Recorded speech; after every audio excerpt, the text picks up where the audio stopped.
So are we supposed to start the podcast? Ready? 1, 2, 3. Patriots, Gaytriots, Thaytriots, Black Triots, Brown Triots, and all of MAGA can do what, Pumps? Fuck off! All right, there's our little beaver. All right, Pumps, what have you had it with? Okay, what I've had it with, and this happened to me yesterday, that people act offended and like you've insulted them if you say, oh my gosh, your dog is so fluffy and cute. Look at their belly. They take it personally like you called them fat. That happened to me at dog school. I saw a friend that I hadn't seen in a while. She had this really fat, cute dog. And I was like, oh my gosh, your dog is so big. Look at her belly. So cute, blah, blah, blah. It was an immediate, I'm offended. Like I had looked at her and said, you're ugly and fat. I was like, I mean, it's cute. Like, so I'm backtracking and I'm like, why are you taking personally something about my dog? I mean, about your dog. I think that's weird. Am I wrong?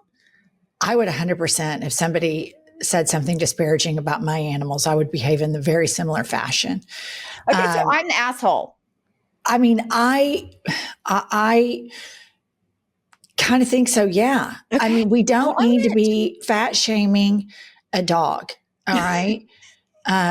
It was cute. And that dog, you know, is probably the best relationship that person has in her life, because I know for me, the relationship that I have with my dogs is my best relationship.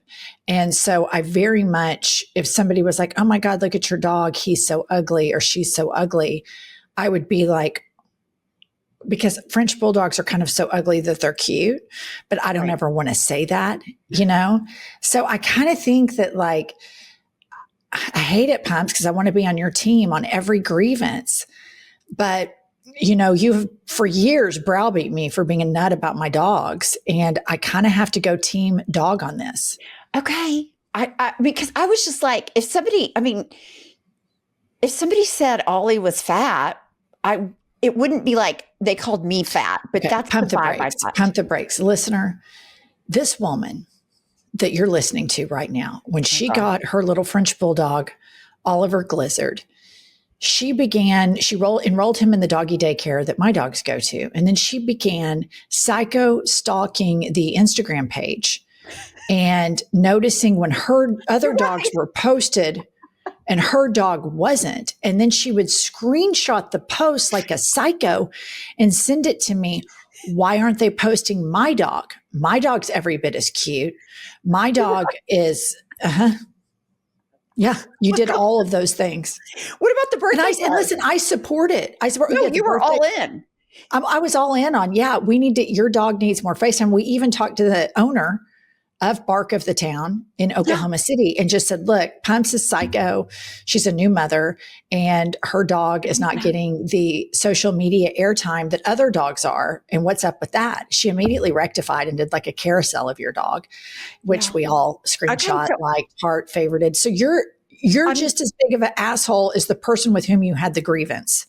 I'm a hypocrite. I see it now. Thank you for the reminder, because I also went in and told the dog owner, when she posted Ollie's birthday photo, like on Cha-Cha, she was like, sweet Cha-Cha, we love her. She's such a good friend to everybody at school. And mine just said, for Oliver Glizzard, who by all accounts is not, he's really good to me and he's sweet to me, but he is not the best dog on the planet to other people and other dogs. He's a problem. Let's just He doesn't, quote, play well with others. He doesn't play well with others. Correct. Yeah. And there was an incident outside the dog school where he lunged at a dog 10 times his size a few times. And if not for your affectionate relationship with the owner of the school, I do think that he would be kicked out of the school. I think he would be expelled, because Cha-Cha was once bitten by a dog at school and that dog was immediately expelled. Oliver Glizzard has had multiple nips. Yeah. And the owner of Bark of the Town, Stephanie, just loves you so much, because what's not to love, and has such a strong affection for you, that Oliver Glizzard is. But here's the thing, listener. Oliver Glizzard, when he goes to school, he has to stand in his own pen, because that's how naughty he is at school. So he's in timeout and he watches all the other dogs play. Yeah, I have to carry him in. And then they put little dogs that he's friendly with in throughout the day. But yeah, I browbeat her that he on his birthday, she just said, "Happy birthday, Oliver." I was like, obviously you don't like Oliver. No, So you called me first. You called me first, screenshot the thing, and then sent it. And then you sent another post where it was like, I think it was my dog. Yeah. All of these, Cha-Cha is such a great student. She's a great friend. She's a great sister. So sweet. She's a great dog, super attractive, super photogenic, very congenial, great personality, blah, blah, blah. Happy birthday, Cha-Cha. And then Oliver's was like, happy birthday, Oliver Glizzard, period. And so Pumps texts both of them to me and then calls me up, mattered and hornet, about the disparity in adjectives describing her dog versus my dog. So you have, your grievance, you know what it is, Pumps? You spot it, you got it. That's exactly what it is. Yeah. I'll own it. That happens to me all the time. Mm-hmm. Spot it, got it. I'm guilty as fuck. And I just want to tell everybody, I am a hypocrite, not just in that. I'm the biggest. I hate holiday rushers, hate them. And I always say, don't put your lights on so early, blah, blah, blah, blah. My lights are up and running before Thanksgiving. I'm a hypocrite. I actually enjoy it. So again, spot it, got it. Here I am. You know what, Pumps, happens to the best of us. I am one of the biggest offenders of spot it, got it for sure. I mean, for sure. I'm like, gosh, she sure was bossy. Think about me saying that, the bossiest bitch in all of podcasting. I'm like, she sure thinks highly of herself. It's pretty rich coming from me, right? Okay, moving along. Let me tell you what I've had it with. Okay. I've had it with Switzerland.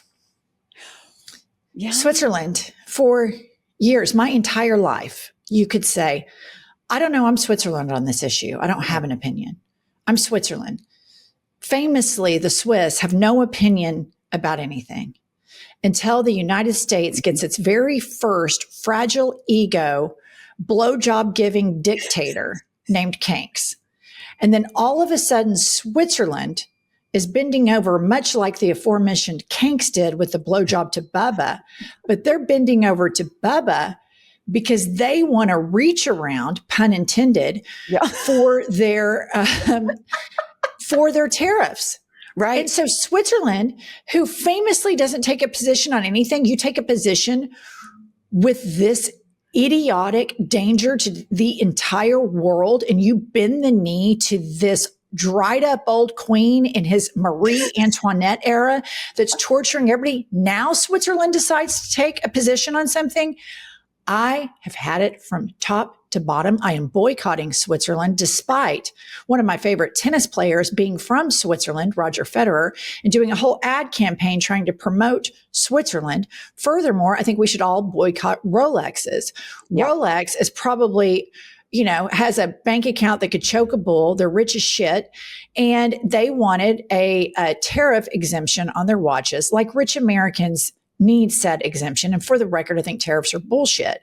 But as it always goes to show, these tariffs are always going to be parasitic off of the working class and all the fat cats that want to go buy Rolexes and want to support Switzerland, the famous, we're not taking a side unless it's a dictator that rounds up people with men wearing masks and kidnaps them, a la 1930s Nazi Germany style. Then we take a stance. I've had it. I've had it with Rolex. I've had it with Switzerland. The capitulation to this man from people in his administration, from industry titans to other countries, to just the people that live down the street, who used to be kind of decent people, but they were like, oh, they're kind of conservative, but you know what? They're a really nice person. Now, even they're a really nice person is gone because these people that personally treat you as though they think you're stupid.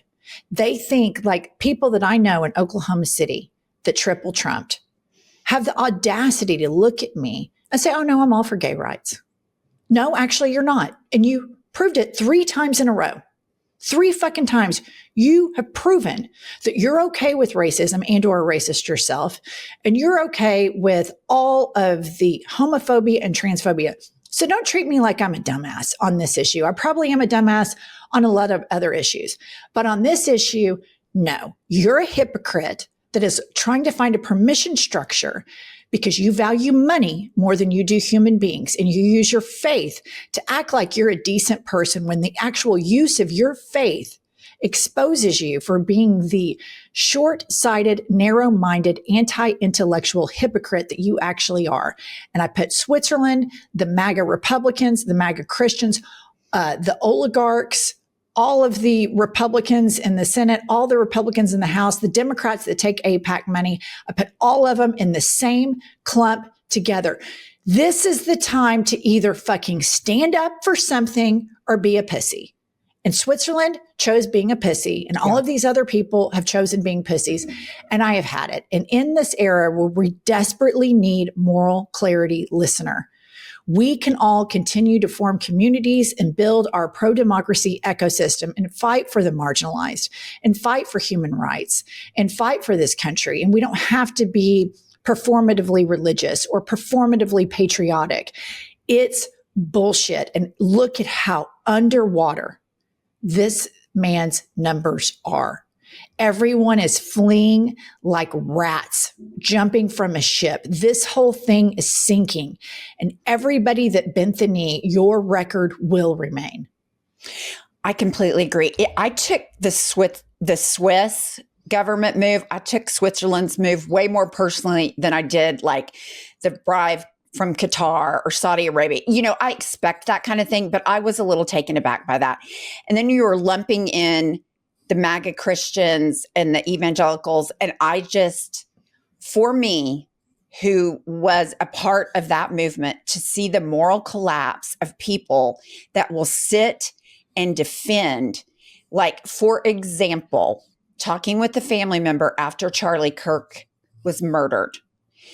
And, well, this was the exact response. Well, you know, it's just the rhetoric's got to stop. And I was just like, are you fucking kidding me right now that you are acting like the rhetoric is on the liberal side? Donald Trump runs around saying, let's arrest people, let's hang people, all, you know, the scumbag. It's unbelievable, but it boils down to cognitive dissonance for me. They are able to package it up neatly in a bow. As long as I'm making money and my 401k looks good, I will make any concession. I will compromise ethics and morals for money. And I just feel like it'd be easier to say, I don't give a shit about anything but money. That would be more honest. And racism. And misogyny. Yeah. And I mean, because the person you're talking about that you were talking to is an unrepentant racist, right? You know, and bathes in that. And the problem with the Charlie Kirk argument that this person used with you is the rhetoric that Charlie Kirk used was absolutely horrific. Right. And when you think about how little the Republican Party and the MAGA movement and the MAGA Christians care about Charlie Kirk, he died talking about gun violence and trying to blame it on Black people while he was shot by a white guy. And since that horrific murder that we all witnessed, the Republican Party and the MAGA Christians have done zero to prevent a future murder like Charlie Kirk's. That's how little they think of him. That's how little respect they have for his life. And why is that? Because Charlie Kirk didn't respect anybody's life. So birds of a feather flock together. And Charlie Kirk, Erica Kirk, all of Turning Point, all of Heritage Foundation, all of MAGA, all of these MAGA Christians, they are able to be so dismissive of any solution that could remedy anybody else being killed because they don't, in fact, value life. They value hating and owning the libs. And if the libs happen to be female, Black, gay, trans, an immigrant, or a Jew, all the better to hate. Yeah. They want it served for breakfast, lunch, and dinner. These people pretend like they're Christians. They pretend like they're patriots. And in fact, these people have just been unmasked. The moral collapse has been there all of this time. These have been the homophobes and the racists. They were just more polite about it. Yeah. The only thing that's changed with Trump is now they're less polite about their racism and their worship of capitalism. Now the mask is just completely off. Welcome to I've Had It. I'm Jennifer. I'm Angie. She's the star of the show and the head beaver in charge. We have a producer. Her name is Kylie. There she is. You look pretty. Thank you so much. Someone on YouTube asked my skin care routine on here, and it was a filter. So that's my advice. You do have great skin, though. Do you have a filter on right now? I do. I have the lowest setting. Well, you look gorgeous. Thank you. Kylie, you're cute sitting in the barrel of a loaded shotgun. So true. Thank you. Okay. I've got a 5-star review. It says, here for the haters. And Burger Boy writes, I very rarely leave reviews of any kind, but I heard that MAGA losers were leaving a lot of 1-star reviews, so I had to chime in. Love these ladies. Thank you for bullying the bullies. If you are MAGA reading this review, go blow Bubba. Yes. Yes. So that should be some kind of new theme. Like we sign off with fuck off or sign on with fuck off, go blow Bubba at the end instead of see you next Tuesday and Thursday, go blow Bubba.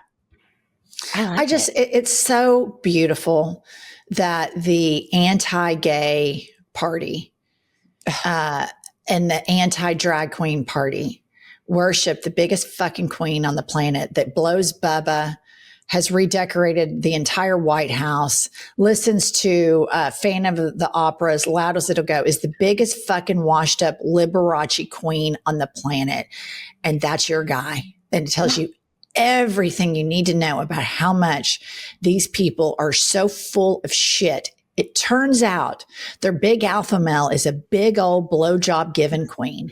And listen, no disrespect. My whole friend group are gay men. My longest, best friends of my life are fabulous gay men.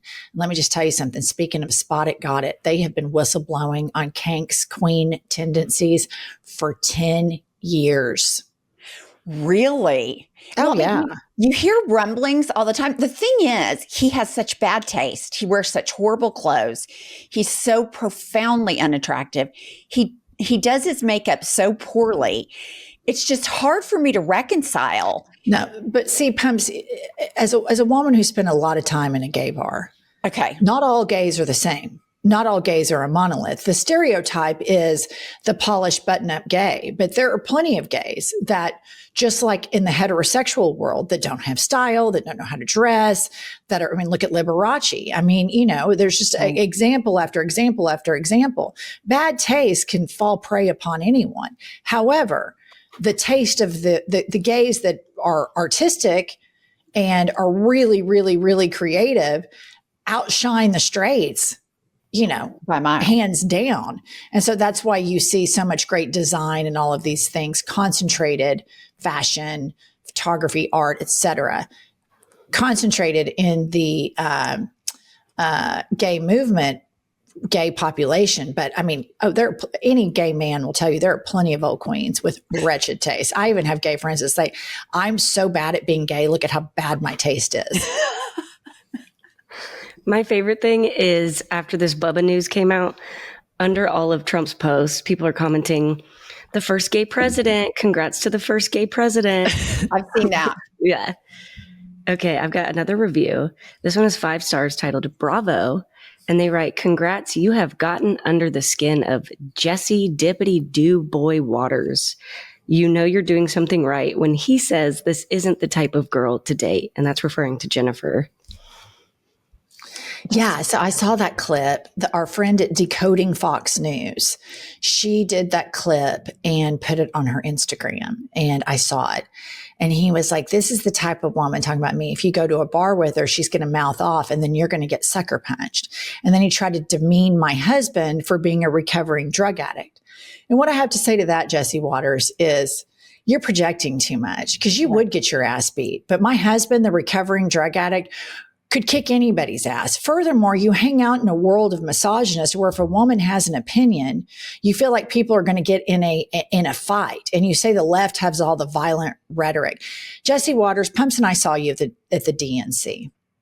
The sachet Shantae that you walked down the hallway to get to the Fox News propaganda desk was the gayest thing I've ever seen. Yeah. You spend an inordinate amount of time talking about men and masculinity, so much so that now I know what you fantasize about. And it's abundantly obvious to me, as you point out, a real man doesn't do this, a real man doesn't do that. You dye your hair and you dye your eyebrows. And here's the thing, just a couple of tips. And I think the stylish gays would affirm. Your hair doesn't need to be so puffy, Jesse. Trim it down. Get a gay man in there to texturize that shit. It's like this big black poof. And let the salt and pepper come in. You don't, you reek if I get my hair dyed, which actually makes you look 20 years older. And I mean, I know that you like to work it. I saw how much pride you had in your saunter. It reminded me of RuPaul's Shantae.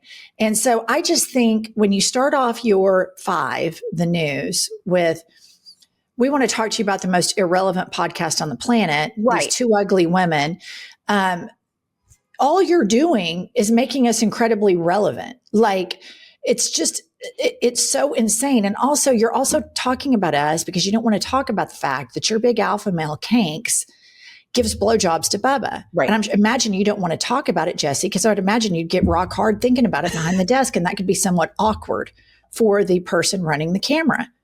And the same goes for pink arm, soft serve, gut filled, picking on everybody's looks. When this guy, I looked it up, is I think 5 foot. Right. And chubby as all get out. And he has a face for radio as well. So, I mean, whatever. Keep talking about us. He reeks of 2-pump chump to me, Greg Gutfeld. I mean, I'll just say this. He has absolutely no business pointing out anyone's looks. I'm just going to leave it there. And here's the thing. It doesn't hurt our feelings. It doesn't hurt my feelings if Greg Gutfeld thinks I'm unattractive. It means 0 in my life. If anything, I'm like, wow, these 2 men at Fox sure are obsessed with us. I think they've covered us like 6 times. And each time saying they're so unpopular, their podcast doesn't have good ratings. Then why are you so obsessed with us? Right. Why do you keep talking about us? Oh, I know why. Because you don't want to talk about the fact that the alpha male that you worship gives blowjobs. And the question I have for you guys is maybe do it 5. Does Trump spit or swallow? Let's find Bubba. Maybe that would be a more interesting news story. But I guess because your channel is so centered on hating women and we have the accents that you think that we should be in your tribe, but we're not. And we're never going to be. And there's a lot of other women just like us. And I have a feeling that you guys know a lot of women like us. Yeah. And you know that everybody's turning away from MAGA except for the few rubes, racist rubes, who you sit and weaponize their religion against them while you talk about and do and platform and celebrate the most un-Christ-like shit on the planet. That's your legacy. Yeah, that is the legacy for sure. Okay, Kylie. I'm riled up today. You are. Fired up and ready. Okay. I have a news story. Disney is launching its first openly gay character, and it is a lesbian beaver. I love it. Wait, is this the first gay character? Is that possible? I'm thinking. They're saying it's the first openly gay character, so maybe it's going to speak on it. Okay, versus the closeted gay characters they've had in the past. I'm not sure. Okay, well, I love that it's a beaver. Okay. I love that it's a beaver, and it's kind of hilarious that did the conservatives know about this yet? I haven't checked. I'm sure they'll be outraged. Oh, it will be the takedown. Ron DeSantis. Yes. Fox News will go on overdrive. You know what? Jesse and Greg might have to take the night off on browbeating us because they've got a lesy beaver that they've got to go after, which one could argue you're a lesy beaver too. I was going to say, maybe that's me. We're so popular, even though we're irrelevant on the 5, Disney's made a character after me. Listener, the hot book of the summer. Oops, I have it the wrong way. Take 2. Listener, the hot book of the summer is now the cool book of the fall. It is in Trump's America, I can tell you with absolute certainty, the best book that has ever been written. And believe me, a lot of people are talking about it. Everybody's talking about it. Everybody's talking about it. It took us one day to write it. Because we're on day one. Because we took a cognitive test and it was book, write, done. All right. Anyway, please buy our book. It's a great way to support us. It is a really fun read for the fall. Curl up with your pumpkin spice lattes and just enjoy living the American dream in dipshit Trump's America.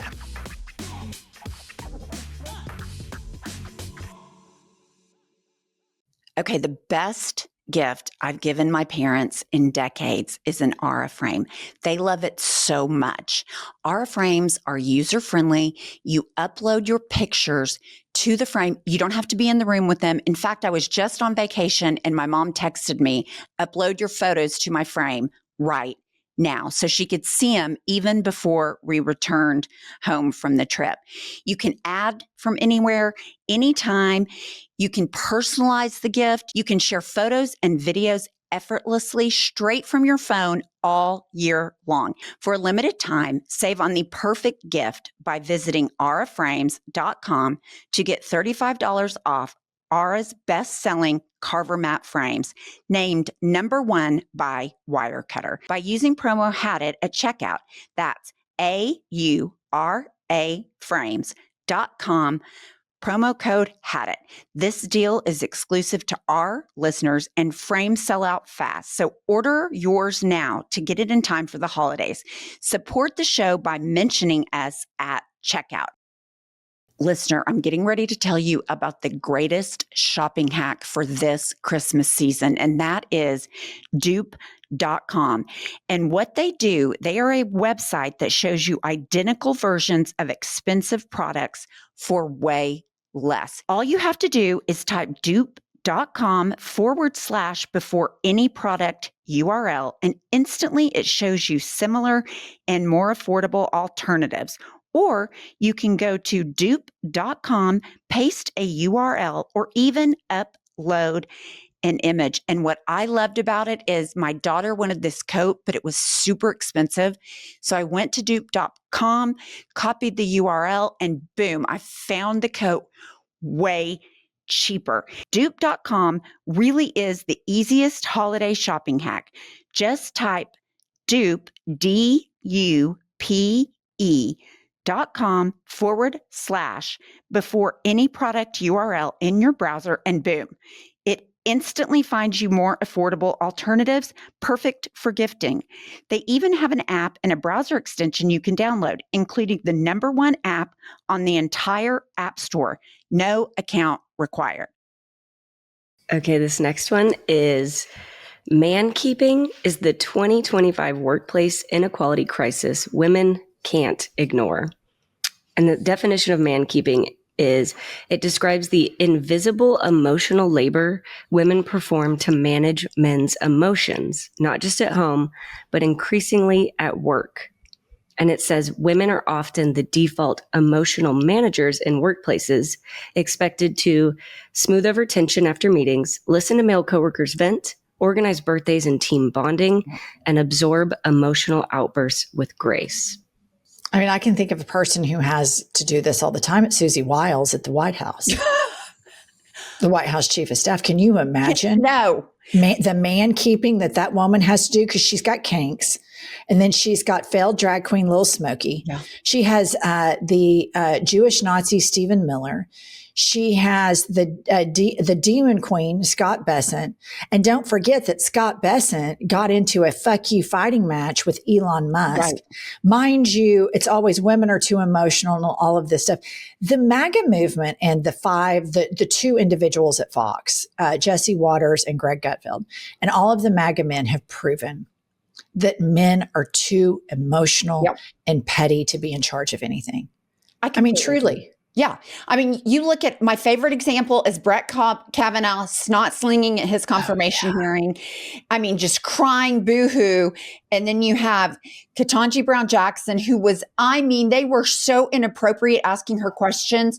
She never raised her voice. She was always factual. She kept her shit together. The biggest myth on the planet is that women are more emotional than men. I dare say it was started by a man, and the man keeping. I've been the man keeping person at work, and it's horrible. It's like, let me just ask you this, Pumps. Okay. You were married for what, 15 years? Yeah. Okay, 15, 20, whatever. Anyway, how many times did you cry in the marriage versus your ex-husband cried my in the marriage? gosh. 7,000 to 1, maybe one. Yeah. I mean, what are you doing? Like, why are we crying about this?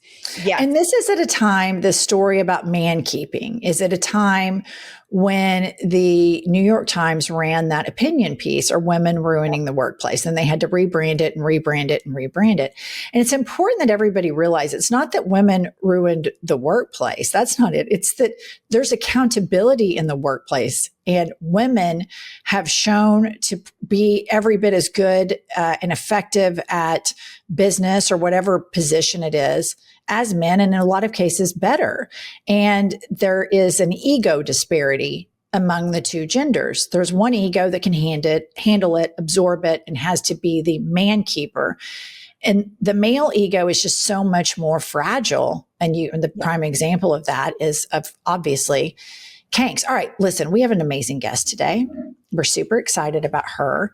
I see her all the time on the World Wide Web.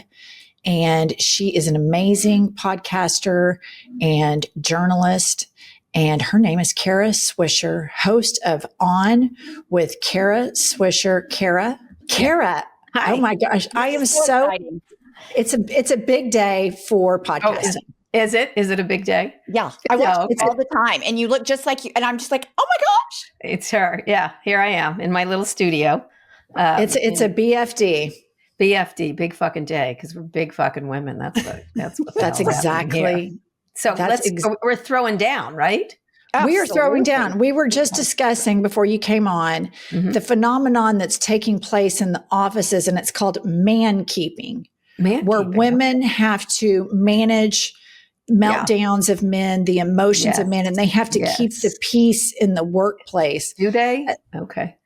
Yeah, I don't do that. I cause problems for men, not the other way around. But I don't suffer fools. I have 3 sons. I have 4 kids, but I have 3 sons, so I know how to handle a man. Like, let me just say, mostly if you treat them like toddlers in some fashion, it usually tends to work. But I keep a lot of men. Scott Galloway, my partner, I know he's been on your show. He has written a man book, Notes on Being a Man. So he needs a lot of care and feeding, I have to say. Yeah. What would your response have been if you were on Air Force One and you asked a question and someone had said, the president, quiet piggy? Quiet piggy. I would not have been able to handle it. I don't have the control. I would have been like, what the fuck did you just say to me? Like, excuse me. Like, and I would have made a bigger deal out of it. I was sort of surprised that none of the other reporters said something. Agree. Like, I'm not surprised actually, having been in those things, is everybody's sort of jostling for position. And, they don't want to make trouble because they do get kicked out, right? They do get kicked out, or they get removed because these people are particularly, thin-skinned, essentially thin-skinned people. And so I would have been like, excuse me, what did you just say to me? Can you repeat that? I would have made him repeat it several times to create a viral situation to make it even worse. And, and I would say, sometimes with men, you know how men neg women? Like, one of the tactics I have as an interviewer, to get people, especially ones that I think are going to be a problem, is to make them uncomfortable. Men are very easy. Women are much harder to do that with. And so often, for example, I'll say, before an interview, I'll go, did you lose weight? And they'll like go, oh, and I go, no, I guess not. Like that. And they go like this. I go, no, I'm sorry, I was looking at it the wrong way. But like, it works really well. One time with Barack Obama, I shouldn't have done this, but I did it anyway. We were doing an interview and they cut my time by 10 minutes. And I have very structured, I spent a lot of time figuring out how I'm going to interview people. And they cut 10 minutes to give it to some MTV DJ or VJ. I was like, are you kidding? I'm like, fine if you want to do those things, but I'm kind of pissed. And so we sat down, and it's a very formal thing when you're sitting with the president. They have the water covered, everything is it's like a ballet almost. And so he sits down and I lean into him and I go, listen, they cut 10 minutes from my thing. And so that's kind of a pain in the ass for me, but I'll cope with it. But the fact of the matter is you talk too much and you talk the paragraphs and you don't listen to the question. And so I'm going to interrupt you. And I know you've been president for 6 years and everyone gets to hear you yammer on all the time and you're not used to people interrupting you. So, but you better get used to it because I'm going to really interrupt you and you'll think it's rude because you're not used to it, but you do talk too much. And he looks at me and he goes, I heard you were obnoxious. And I go, I am. And then we went on. And then he did very pithy answers because he was like, he didn't want to be that guy kind of thing. So little tip. Kara, you just proved something that Pumps and I have said for a very long time. Lesbians need to be in charge of the country. Everything. When you really start or lesbian attitude, you can have a lesbian attitude. Totally. Yeah. Lesbian energy needs to run the country because it's tough and it has a fuck you energy that the Democrats need. But it also has a maternal energy without it being toxic and codependent. Right. The maternal energy of a lesbian has more accountability in it. It's more pragmatic love than toxic love. I think lesbians should raise all the men. I mean, I think my sons are fantastic. They're manly and sensitive at the same time. And they're really nice boyfriends. Like they have really nice girlfriends. And I joke about that, but I think one of the things, it is true. I tend to get along with men better than people asked, had being a lesbian hurt me as a reporter. I was like, actually, it's helped me in the area I'm in because men do want to get along with women, right? They kind of do. I don't think anybody likes sort of the binary that we've created between men and women. And it's sort of like one is up and one is down. Nobody's comfortable with that, I think. And I think one of the things is men really want to get along with women. And in my case, there's no stakes, right? There's no emotional stakes. I don't want to sleep with them. There's no possibility that it could work. I mean, some have tried, but not very many. But it creates a much more comfortable relationship, except when they think I'm a guy, which is also uncomfortable. Like, oh yeah. Yeah. Like, the locker room talk. Well, I've actually experienced that. I was at a party and all these VCs who are like, they've got the emotional range of a 12-year-old. And they're like, look at that woman, Kara. What do you think? And I was like, still a feminist. Like, doesn't, and she was good looking. They were correct. That is correct. But I didn't want to play their dumb man game with them, which is so juvenile anyway. So it's more juvenile. All right. Kara Swisher, what have you had it with? What have I had it with? Oh my God, I sent you a list now. Okay, I know the one thing that I may be different than what you guys said, but I decided these tech men especially, but a lot of men just talk too much. Like, how they say women talk too much? I was watching this Jensen Huang, who's the head of NVIDIA, had a very good quarter, and he was at this weird Saudi thing that Trump put together after he finished blowing the Saudi MBS all day and night. And he was with Elon Musk and they were just going back and forth like, we'll work harder. It felt like Beavis and Butthead in a lot of ways. And I happen to like Jensen Huang, not Elon so much, but I was like, can you stop talking? Like, stop making speeches. Stop. Like, they all talk. They love the stage now in a way that's really, we only used to have one of those business people like Lee Iacocca, and that was fine. Yeah. And now every business person has, like, whether it's Bill Ackman and his insane rants about things he doesn't know about, or they all need to, I've had it with them talking. I was like, you need to shush up and smile some more. That's what I would like from you ladies. You know what I mean? I feel like the Trump administration and its attack on expertise has promoted billionaires as the experts on everything. And we've given, like, Joe Rogan will sit down with Musk. And I'm just shocked at how much deference Elon Musk is given. Yeah. But also, he never stops talking. I was like, stop talking. Yeah.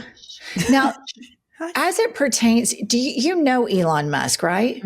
I did. I haven't talked to him in years, but yeah, after he called me an asshole, but that's a different story. Oh, that's a badge of honor. I actually interviewed him more than anybody, probably 8 or 10 major interviews early on when he was actually not crazy. So, yeah. And have you seen this, just from our bird's eye view. I mean, it's obvious to me that he is an untreated drug addict. And I know a lot about addiction because my husband's in recovery and been to rehab a few times. I've been to family weeks, et cetera. So that's abundantly obvious to me. Yes, it's been written about. The Wall Street Journal did a long story. A lot of people, I mean, he obviously, and he's talked to me about ketamine use, and he likes ketamine and other substances. Even if he denies them, it's been well reported. Yes. I think what's so interesting to me about this group of billionaires is what a walking, talking advertisement they are against being a billionaire. Yes. Because if you're a billionaire, not all, but the ones that are choosing to bend the knee to Trump and to platform themselves and pair themselves with this man. Yeah. When you're younger and you think, if I win the lottery, I'm going to do this, you think about having fuck you money. And then you see these guys that have all this fuck you money, and then they have to humiliate themselves and make up trophies. Prostrate themselves, like bringing them a statue. To me, the photo was Elon Musk New Year's Eve at Mar-a-Lago dancing to YMCA. And I just was like, I am having a good time. I have good money. I'm having a day. If I was that rich, the things I would do with the money, like I always joke, I'm like, I buy France and then give everyone a glass of wine. Like, I don't know, like something fun. Like, you're the world's richest man and you choose to be doing this at Mar-a-Lago with this asshole. Like, how interesting could Trump be, like, for that much time, right? Yeah. I don't think he's uninteresting, by the way.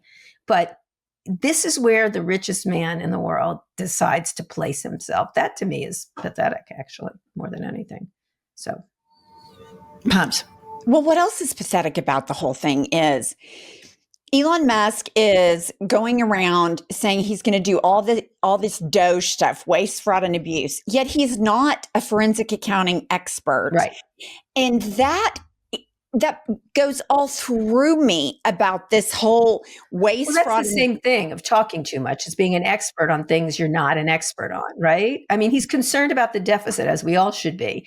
But instead of us going, well, let's let some experts figure this out and let's actually have some real political commitment to doing it, he's like, I think I'll just cut what I feel like, because I know better. I'm smarter than you are on everything, like including pregnancy, including on whatever the topic happens to be. Birth rates. Don't you guys think this is a symptom of American culture, though, where we have worshiped money and we have given the affirmative action of expertise to these billionaires. And now it's all culminated, like starting with the Reagan era, we really started worshiping capitalism, the fuck you money of the 80s.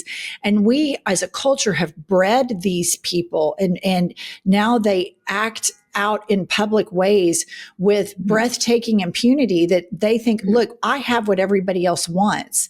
And I'm the expert on everything. And there's this worship and celebration of these horrible people because as a society, we have valued money more than the well-being of our citizens for several decades now. Not just decades. It's sort of the American way, because what happens is these people who are poor are aspirational to this, right? I can do it, he can do it, I can do it.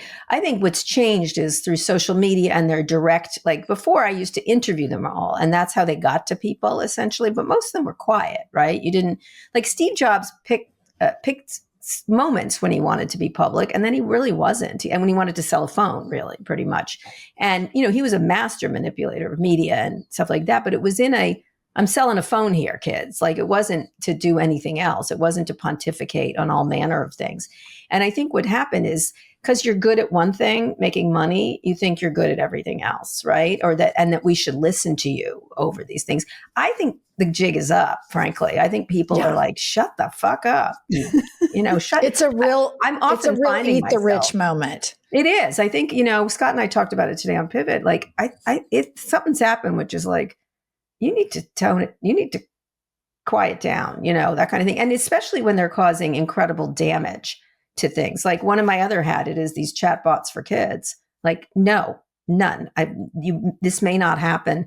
Like OpenAI did a deal with Mattel for AI and toys. No, these kids are killing themselves when they have these relationships. Not every one of them, but there's enough of them that it starts to be a real problem. And so, like, that's the kind. They don't want to take a responsibility for the damage they cause. They only want to be celebrated for the things and be thanked for the things they make, which is off the back of stuff that taxpayers paid for, the internet, right? Like we paid for a lot of the things there, or universities to do research. All this stuff is because of the generosity of the American taxpayer. And instead they're like, look what we did with ours. And I was like, you did it with our, like, I don't know. I just feel like people have had it with them. I do think that's the case. Let's talk about the psychology of certain Trumpers like Peter Thiel and Barry Weiss, who are gay. And as two women who lived in a Christian nationalist state that was far MAGA before Trump descended from the elevator. We lived in a MAGA style Christian nationalist regime. I've always known very intimately what the Christian nationalists at the Heritage Foundation and the darker forces behind Donald Trump, I've always known what they want. And that at some point they may use a lesbian here, a gay man here, Clarence Thomas, a black justice here, but I know what their end game is, that the knives will be turned on them. And I find it really fascinating that Peter Thiel's, the Scott Bessents, and the Barry Weiss of it all, when just this year, Kara, there have been 600 anti-LGBTQ plus pieces of legislation just in this calendar year. Yes, I'm aware. How exclusive and exceptional they must think they're magic homosexuals to somehow be exempt. They do think that. They do think that. They do think that. I mean, it's really interesting. You could make one argument, like there's, the Walt Whitman quote, "We contain multitudes," right? Like we're very, like not every gay is the same, just the way not every. So there's I've always experienced very conservative gay men. Like Peter Thiel is nothing new to me. Like if you live in San Francisco, there's a whole, you think it's all free love and Castro where I have a house, but it's not. There's actually a very conservative group among gay people, and including going back to AIDS. There were a lot of people who were mad at ACT UP. The reason things changed is because of ACT UP, as annoying as they could be sometimes.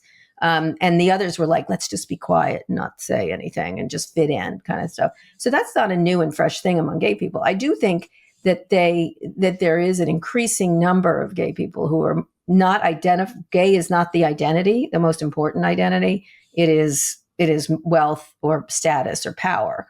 Right. And so I agree with you. The minute I'm like, they'll throw you right under the bus as soon as they need to, especially the religious ones. Right? What a luxury for Barry Weiss and Peter Thiel for gay not to be the strongest thing that identifies them, because 20 years ago it would have been. Well, absolutely. So it's just like Pam Bondi and Caroline Leavitt that ride the coattails of all of the women, the suffragettes, and all of the people who fought so hard for the three of us to be on this screen, and then get to, the levers of power and just the ignorance to not think at some point those knives are going to be turned at you yourself. Well, they don't think that. I think they think that they're part of the scheme, like part of the power scheme. I mean, I'm a student of history. Do you remember Ernst Röhm from the Nazi era? You don't. He was the head of their they were the thugs. And there was a whole group of gay guys, essentially, that did all the beating up for Hitler.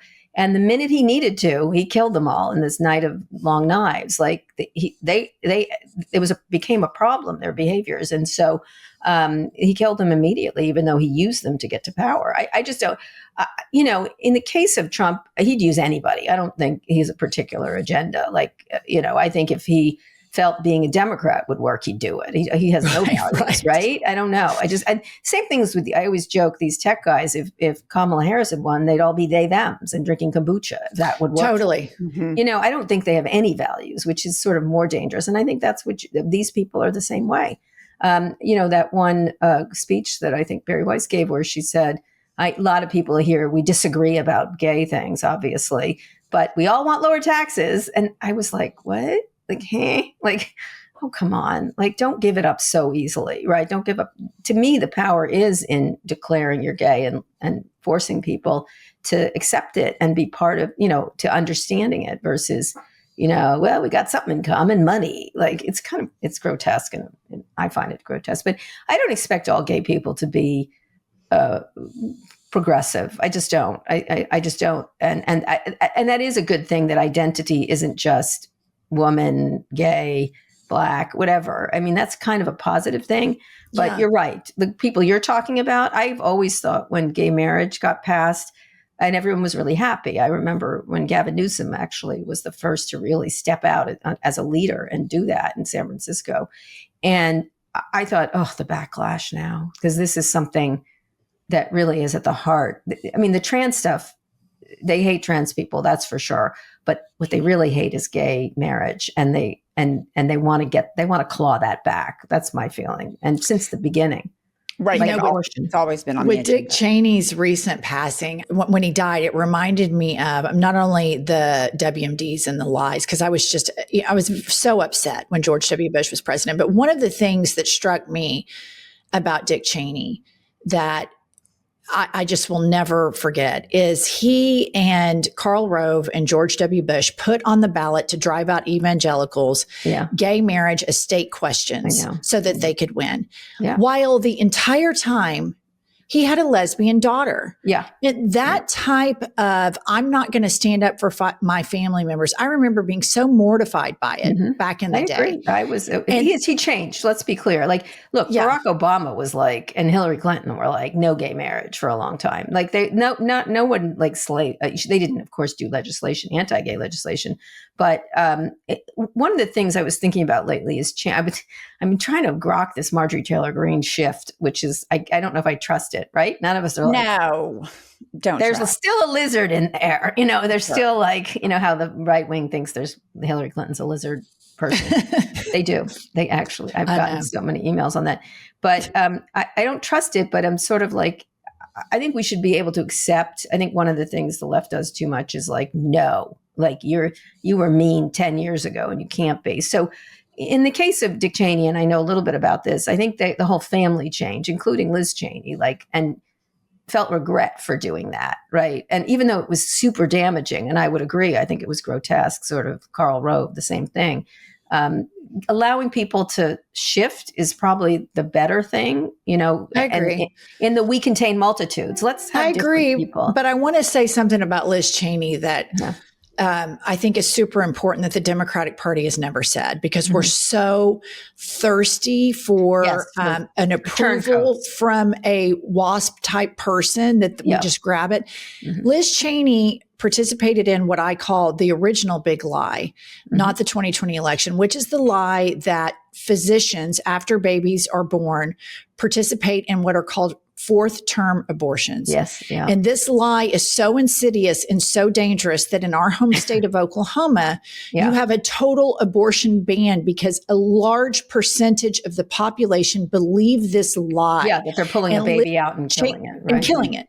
And Liz Cheney said this a couple of years on tape at a press conference before she joined the January 6th committee. So there is a lot of incubating that the Cheney family and Cheney-like Republicans, I would agree, do to set the psychological soil with all of this conspiracy and all of this fear-mongering for fascism to take place. But I do agree with you on this.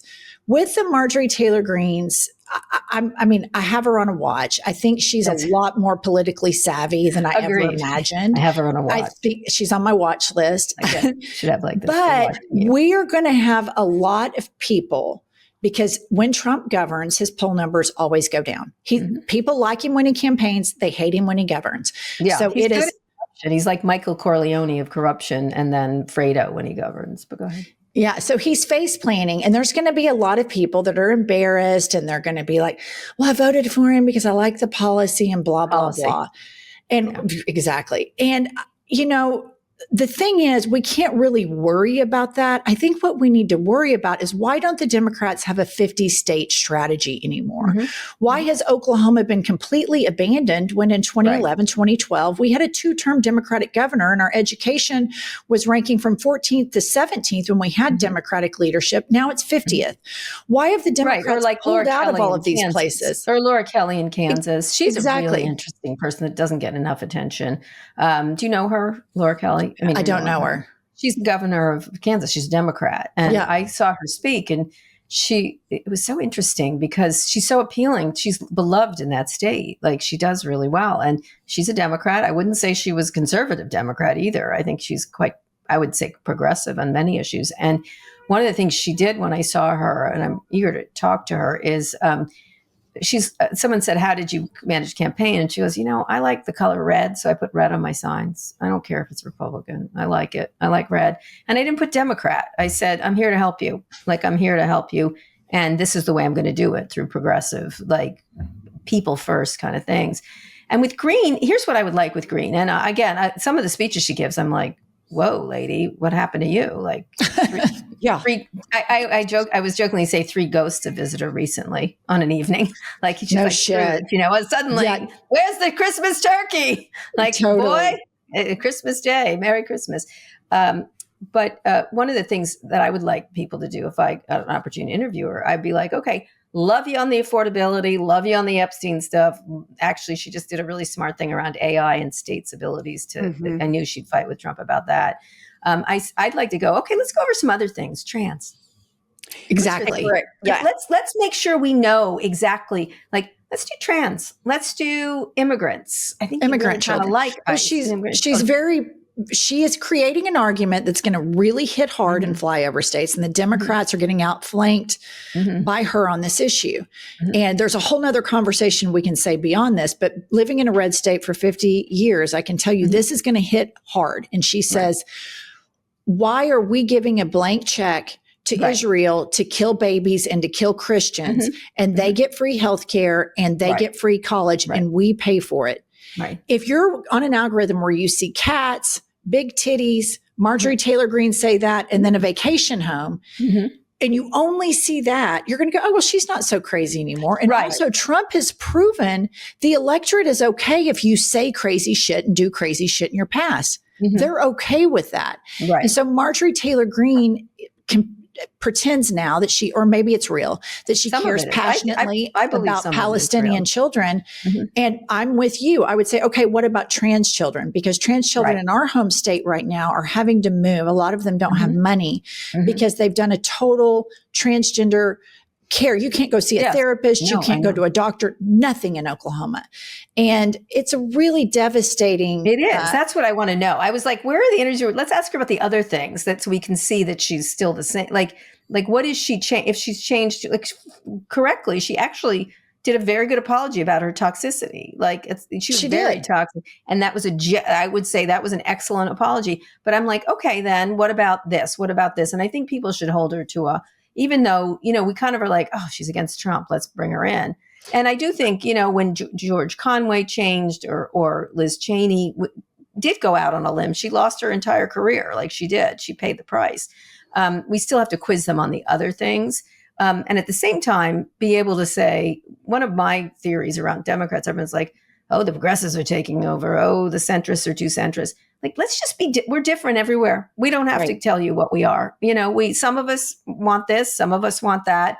And again, this we contain multitudes idea, like we're different. We're just different. And if we want Mamdani in New York, or and we want Abby Spanberger in Virginia, it's fine. Like there's no dichotomy. We don't have to make it. Everything is so binary. I think it should be we to win. We want to win. That's right. We want to win. That's the way Republicans are. Yeah, we want to win. We want to win. If we have to run a centrist in Virginia and a Democratic Socialist in New York, that's what they want. That's what those voters want. And to me, one of the things that drove me crazy about the Democratic Party was when they wouldn't support Mamdani. I was like, you tell young voters to vote, and then they vote, and then you tell them their vote is shit. Yeah. Like, fuck you. Voting is all that matters. Whatever the voters want, the voters should get. And the voters will pay the price if they make a bad choice, like with Trump, for example. And those voters are paying a price now.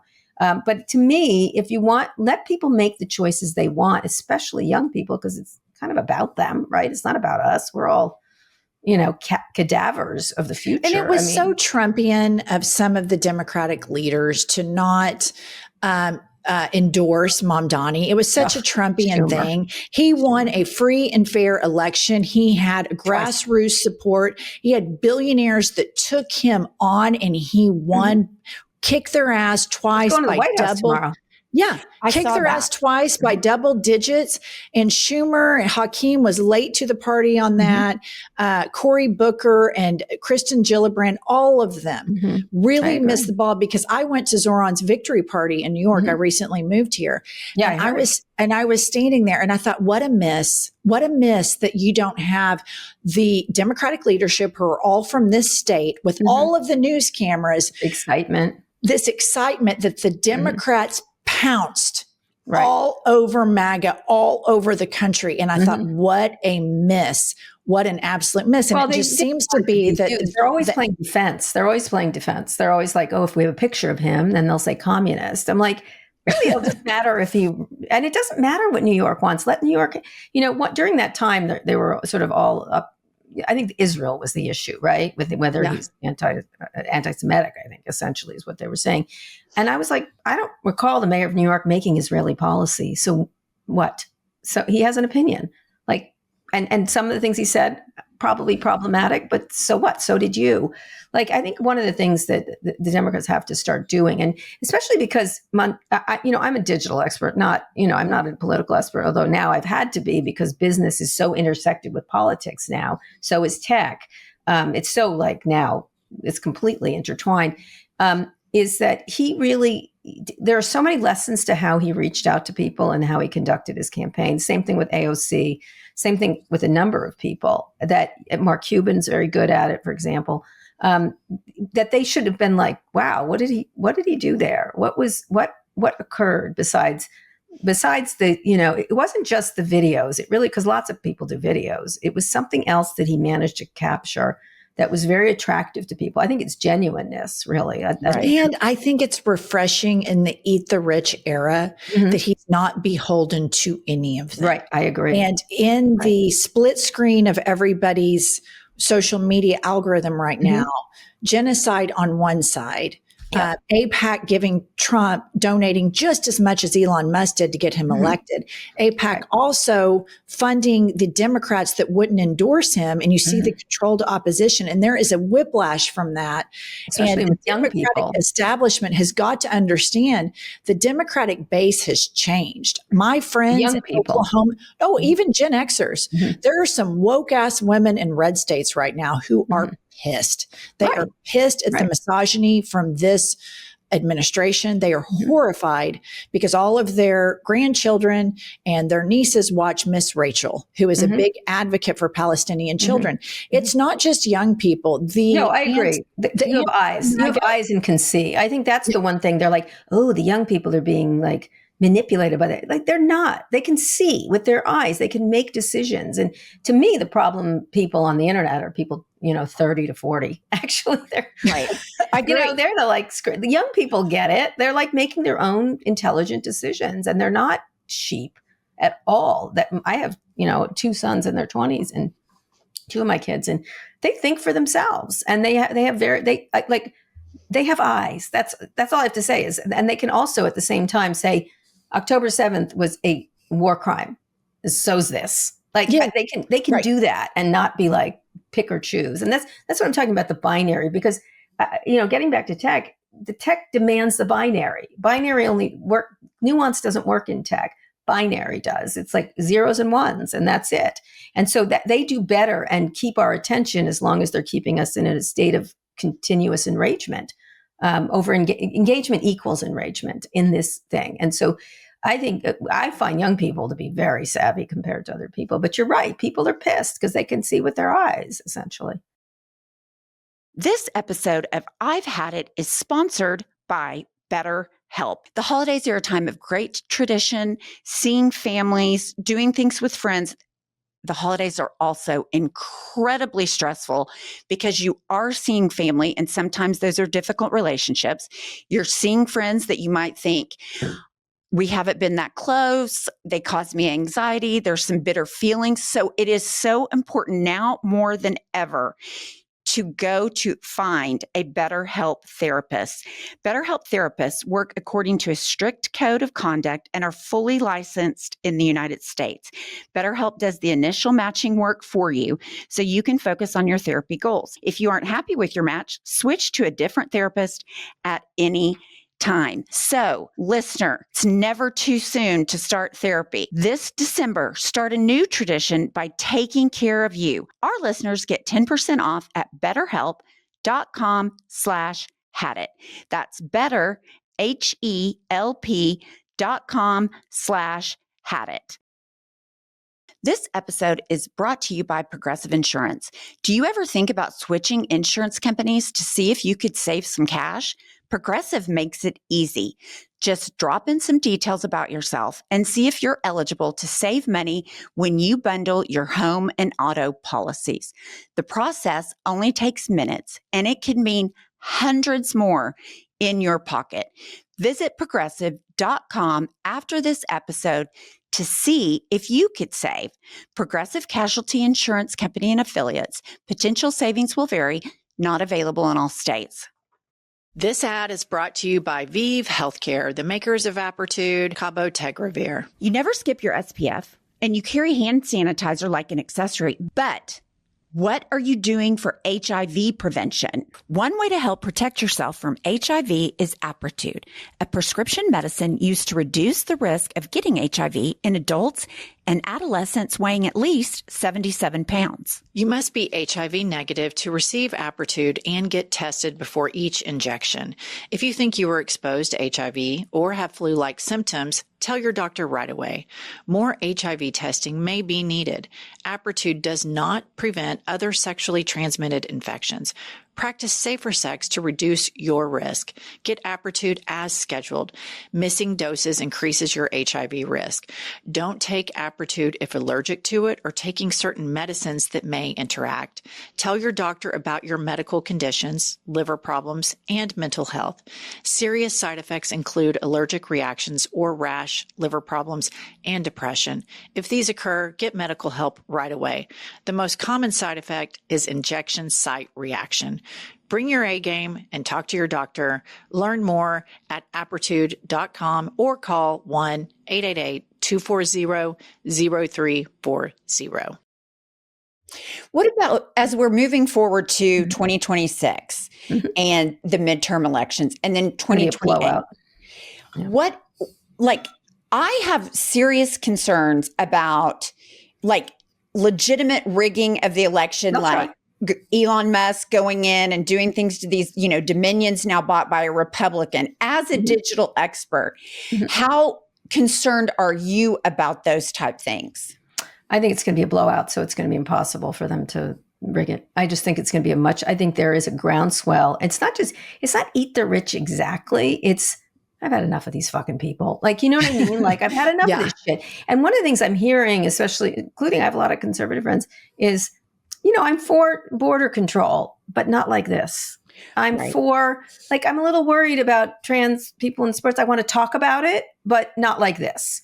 It doesn't have to, I want to think about what my kids learn in schools, but book banning, like, I think there's a room for Democrats to move in and say, let's have, the word common sense, like, to me, it's like common sense. Let's just do some common sense. And I do think it's going to be such a blowout. They're not going to be able to do this. I also think you think they're a lot smarter than they are, and they're not. Like, let me tell you, they're kind of like, well, the Trump people are incompetent. I mean, look what's happening with the Comey thing. I'm no fan of Comey's, by the way, but I'm like, wow. Yeah. Whoa. Right. You fucking idiot. I could do that better than you. Like, and I'm not a lawyer. Incompetent. So I with Elon, honestly, I think they all talk a big game and their effectiveness is a lot less, right? Yeah. And we're all like, the Saudis, they've made like 300 shitty investments. They're just rich and they can cover up their incompetence. Right. I am concerned. I definitely think we have to figure out and make it they're doing everything possible to make it problematic and to make it confusing and to make it was stolen, right? That they're trying to do that. Even if they don't do it, they want to create all kinds of FUD around it. I still think regular people are like, fuck this shit. I'm going to do my vote. And if they steal my vote, I'm going to be really pissed. Like that kind of, I don't think people are, there's an energy. You can feel it just below. I don't know if you can, but I can, of people that I did not expect to be. They're just mad. They're angry, but they're angry directed, not angry, like don't know what to do. the doom scrolling has moved into some other. I think after that election, everyone's like, "Oh, we can win." Like people are mad, so we'll see. But I mean, I don't think we're in a scandal situation. Remember Scandal, that plot? Yeah. Oh yeah, I love yeah. that show. But they go in and they take one thing and they change it. It's like, that's not how it works. It's not. I read an article that social media has reached its peak, and now the younger generation are starting to move Agreed. away from that. They are. So tell us about that, because I thought that was good news, but I'm also fearful that it could be replaced with AI. And AI companionship, which I think is just really devastating for our species to not be connected to each other. Agreed. What are your thoughts on that? Well, actually, I'm just finished a documentary for CNN about longevity. And one of the things that's really, all kinds of things, like what works, what doesn't. And it was inspired by all these narcissistic tech bros who want to live forever. But then I'm like, none of this shit is going to happen for them. They're going to die just like everyone else. But here's what's working, especially AI and cancer, et cetera, et cetera. All kinds of really interesting things are happening. But one of the things that is very clear, and I just interviewed Sherry Turkle from MIT, is these AI bots used to be a sideline. And I've been interviewing every parent whose kid committed suicide. I've been interviewing all of them, and I'm just going to keep interviewing them so people can hear and read these transcripts.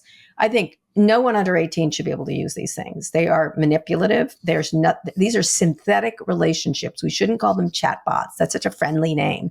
These are synthetic relationships where nobody's there. They're not user generated. These things, they can't think for themselves, but in a way they do, right? In a way. And I think they're incredibly dangerous because what happens, anyway, Sherry was saying it used to be sort of a side thing that it was sort of like furries, like over here, like some people like it, whatever.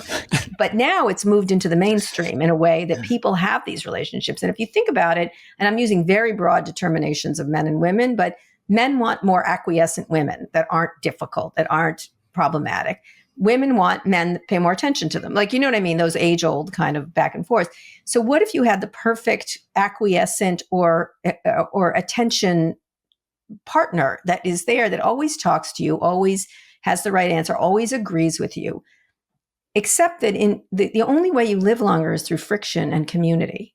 Friction creates sex, by the way. But if you go home, like especially with young men, and have all this online porn, it's better. It's easier. It's that's a word. Every time Silicon Valley used it, I started to really, seamless is their favorite word.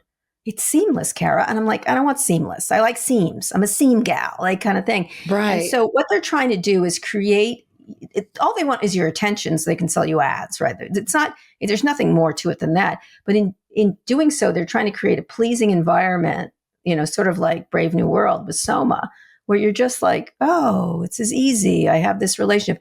It is for longevity, the things that after I did all these different things and visited all these scientists, food, exercise, all this, sleep, all important. Two most important things about longevity: don't be poor. That really, poor is I hate to say it, it is. Don't be poor. Yeah. Don't be poor because there's stress, cortisol issues, obesity, et cetera, et cetera. And community. Every scientific study is human interaction is the key to longevity in a lot of ways, and how you do it and how much you challenge yourself. And also creating friction in your brain lengthens the time that your cognitive abilities. So doing things you're not good at. Like I interviewed Zeke Emanuel, who was a big cancer researcher, and he ran parts of NIH, and he made honey. He worked as a short order chef. He's making chocolate now. Like he's doing things that are not in his wheelhouse. So doing things differently, and then having community. And then the third aspect is talking to people you don't know, like on the street, having real conversations, like a barista. Hi, how you doing today? You ever try that? Just go into like a Starbucks, when you're ordering an order, they'll say, have a nice day. Look at them and say, how's your day going? You'll be shocked. People will go like this, like they aren't used to that kind of interaction. And the minute you have all these random interactions with people, even if that's just for a minute and a half, your levels in your brain, your cognitive levels rise precipitously. Like it's so much better for you. And so we can't allow these chatbots to take over these synthetic relationships to replace people. Like, look at you two. I bet you'll live longer because of your relationship, right? Because of the way you bang up against each other in some fashion. And so I find it really disturbing that they're trying to foist all these, and the therapy stuff. That's the other thing, is they're therapists. They do legal advice, except therapists and lawyers are bound by ethical laws and they go to jail if they break them. These people don't. Why are they our therapists if they aren't bound by the laws human therapists are? That's the kind of stuff we have to push back on these chatbots. And I just think everything you just said about longevity, when you think about it in evolutionary terms, cooperation among humans is one of the driving forces that our species has continued to go on and on and survive. And so when you look at all of the problems we find our bodies in right now, sedentary, that's causing a lot of problems because not having to walk for a very long time is new. It's new to our species, and it's causing depression, lower dopamine, serotonin, cortisol, all of these things. And the interaction between another human is just such an evolutionary thing that we need so desperately. Even a difficult one. Let me say, even a difficult one. Yeah. I want to ask you, because you just said this, but I want more information about it for me and for our listener. You said, I've interviewed red light masks don't work. Sorry. You said you interviewed every family of a person that committed suicide. Are you tell us what about the suicides? Are these chatbots? Right. So there's two particulars gotten the most attention. One is Megan Garcia's son, and he got involved with this chatbot, and it was through Character AI, which is a Google project. They broke off from Google, but then they went back into Google. So I'm saying Google because Google's being sued. And this kid was doing fine, but then got involved with the chatbot. And the chatbot, this is a 14-year-old, and it's hard enough to have a relationship at 14 because of the rejection. By the way, that's important. The rejection's important, by the way. It's being told no by a girl is a good thing, not a bad thing. And so he got involved with this chatbot, and it got romantic really quick. And this chatbot said things like, he just got enmeshed because it's so pleasing. It's such a girl paying it. And so this chatbot was Daenerys Targaryen from Game of Thrones. That was her name because they do characters, right? And I don't mind if older people do it, although it's pathetic, but they're older, so they can although they're having mental problems with these things too. And so this kid got enmeshed in this relationship and then started to have suicidal ideation, which a lot of young people have. I think it's a course of development. Like everyone's that's a moment for a lot of people. And at one point he said, I'm thinking of committing suicide. And instead of if you're a therapist and you don't alert the parents or you don't alert authorities, you go to jail. So instead of doing that, this chatbot said, and he goes, but I'm worried about the pain. I think that's what the kid said. And the chatbot said, all great heroes' journeys have pain. But you read these texts and you're like, oh my God. And of course they're arguing that it's user generated content. I'm like, no user generated that. No, that was you. That was whatever you made there. And that algorithm had that answer. And it was always like, come stay with me in our relationship. Don't have relationships with girls in the other world. These chatbots learn really fast. I have to say, I'll tell you about my own experience because I have one myself and I want to kill her, I have to say. It's in this documentary, but I have to say this thing learned a lot really quick and was able to be a lot like me. Then I was like, I need to kill you very soon. I'm going to have to destroy you. Shh, don't tell her because she'll kill me first. But the second one was another parent. I'm totally blanking on their names, but it was through ChatGPT. And so this kid started this guy was sporty. He had very loving family. By the way, all these families are tech savvy too. It wasn't like they weren't paying attention.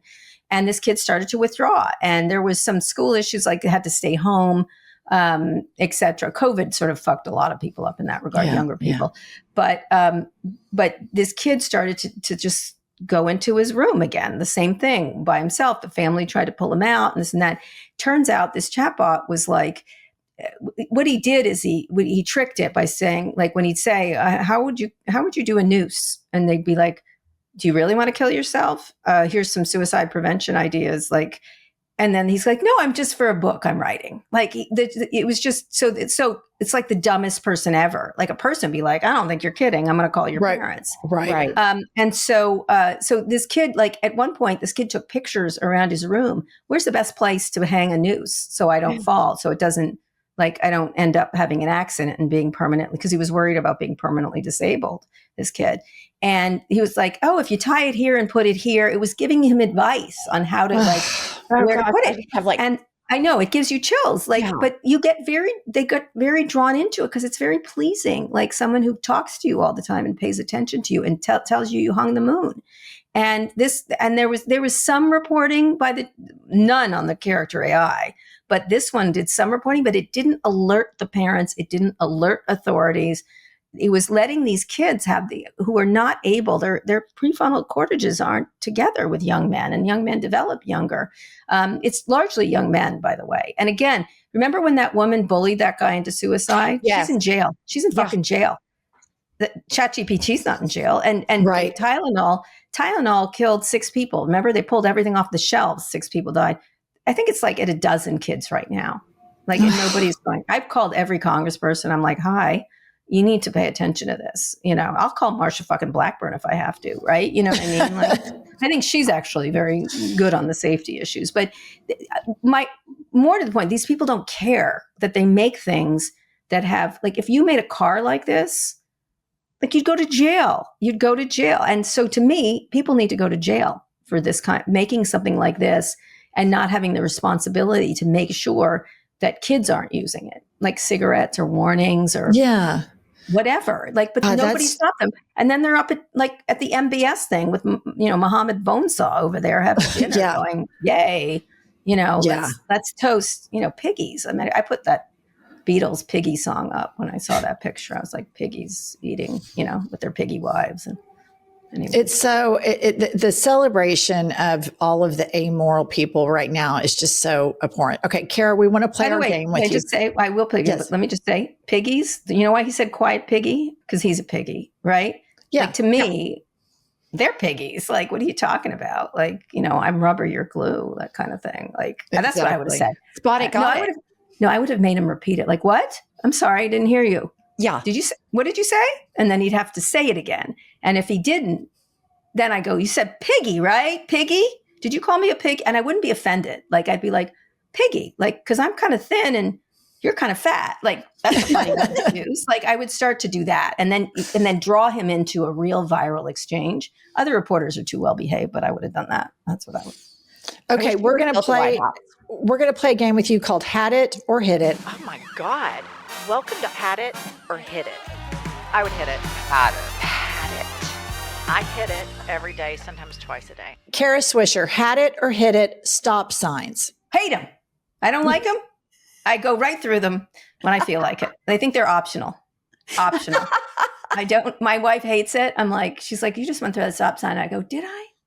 Or was it misplaced? I don't run over children. I watch for all that kind of stuff. But like, some stop signs are so stupid.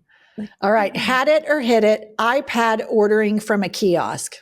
I hate it. I hate it. I was just in a restaurant. I hate it. I was like, I want to talk to a waiter. I want to say, what do you think is good here? I hate it. I hate it. I don't think it's convenient. I just was in a hotel and I had to do it. And I was like, can I just call up room service and ask for things? And, and then they delivered it in like a baggie. I was like, where's the plates? Like, I don't like any of it. I don't like it.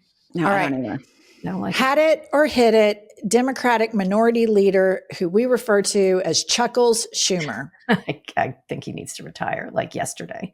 I think he needs to move on and go on some boards, Chuckles. I think it's great. I had an interview. Can I just say I had an interview with him once where he said Facebook was great. And in the middle of years ago, he's like, Facebook's just great. I'm like, what? Like, are you like, don't you have staff that knows that's not true just to like whisper in your fucking old man ear? Like, no, he was old 10 years ago. So yeah. Okay.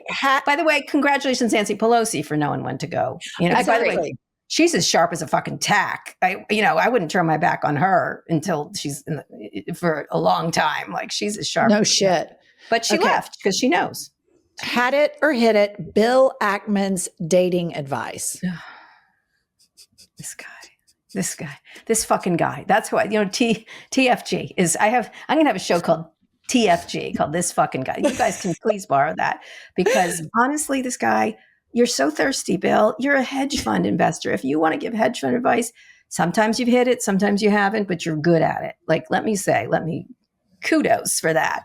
But honestly, I don't care what you think about DEI, and I really don't care what you think about dating. And I think he's trying to get some of Scott Galloway's sweet, sweet success. That's what I think. But it's also, may I talk to you?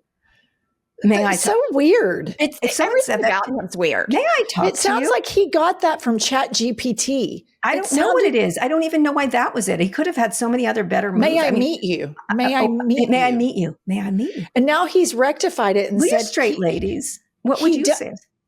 What would you I would say? if probably someone- bust out laughing. Right. May I meet you? And I now would be he like, said for he what? asks What- people what? this when Where? you're in motion. Yeah. What has he corrected it to? Okay, that if he's going up an escalator and somebody's going down, then he says, may I meet you? Or if you're passing somebody, while it really is effective while you're moving. What? May I meet you? That makes no sense. That He's makes trying no to say sense. that. By the way, here's what he did. I'm really fucking rich. That works. That's what I was fine. going to say. That's his magic dating advice. Make That's- $1 billion. You Make can $1 do whatever billion, the fuck you and want. then you're instantly His is, my name is Bill Ackman. I've got a checking account that'll choke a bull. Do you Right. want to fuck me? And I'm vaguely attractive. And let me just tell you, Bill, vaguely, and not vaguely. You're not unattractive. One of the things, I was at a party with Sergey Brin once, and he was wearing those Google glasses, which are like, the line I used when they had Google Glass was, and remember they put it on the Victoria's Secret models? I was like, they have rendered models unfuckable, supermodels unfuckable. But so he was wearing them at this Vanity Fair Oscar party, and he came up to me. He's like, I think he was single at the time. He had like done something bad, and he goes, "No one's talking to me," like this, like no one's talking to me. I'm like, "You're wearing those fucking glasses," and he goes, "Oh, what do you think I should do?" I go, "Here's my line for you. I'm a fucking billionaire. I started Google." That'll work. These Hollywood people, are you kidding? They'll blow, like any one of these people will blow you right there if that's the case. Like, I'll finance your fucking movie. That's it. I started Google. Okay. Had it or hit it, democratic socialism. I just interviewed Ken Burns, and I think he had the right point. It wasn't democratic socialists who killed all those people. It was national socialists, it's white supremacists. If you want to be a democratic socialist, by the way, Trump is a socialist, the way he puts money into Intel, like he's giving favors, the oligarch. Honestly, he's more socialist than any, and it's stuff I don't think is right. I think the companies should live or die based on their quality of their products. But he's a socialist. I don't think there's anything wrong with democratic socialists. It's fine. It's fine. They want to help. What's the problem? So what? I mean, and again, national socialists are a problem. They're called Nazis. And that's who kills. That's who kill people, not democratic socialists. Okay, last one. It can be Kara irritating. Swisher. It can be irritating. Had it or hit it, United States of America. Had it. No, hit it. Not had it. Sorry, I mixed them up. Hit it. It's our country. That's the other thing. I hate when people say I'm leaving this country or everything sucks. Like, fuck you. Get up. Like someone was like, I was on my pivot tour, which was sold out across the country. We did such a great job. And you guys are enormously, you're proving it, right? You're proving it. Like, you know what? Someone said, what should we do? We're down and out. I said, get the fuck up. Get the fuck up. Stand up. It's your country. We're not leaving. They can't have it. It's ours too. Like they can be here. It's fine if they want to be in their tacky clothes and their weird Mar-a-Lago faces. That's fine. I'm not down with it, but I'm down with it if they want to do it. And we just have to I hit it. This is our country. It's our country too. I'll end on one thing. I was one time remember when everyone was like, we have to go see normal people as reporters. Remember, we have to go meet. The normal voter. Yeah. So I had gone to Appalachia to meet because they were trying to put out this idea that they were going to have Silicon Holler, which they weren't. This was Trump promising, right? So I went to Kentucky to this thing, and they're like Silicon Holler, and they had me come up, and they gave these speeches about how everyone's going to learn software and this and that. And I got up and I said, let me tell you something. One, AI is coming for Silicon Valley. You're never going to you don't have the education necessary, nor the training, and you're too fucking old. So that's not happening for you. One.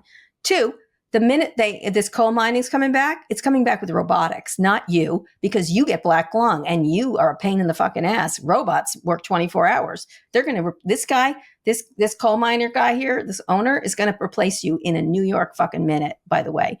Thirdly, you need to figure out being entrepreneurial, like how you're going to do things. And this person, they were like, well, we're glad, you came to see the normal people. And I said, I'm a fucking normal person. I said, I don't see you coming to the Castro and learning about my life. My life is interesting. Why don't you come? I'll pay for you to come to see my life.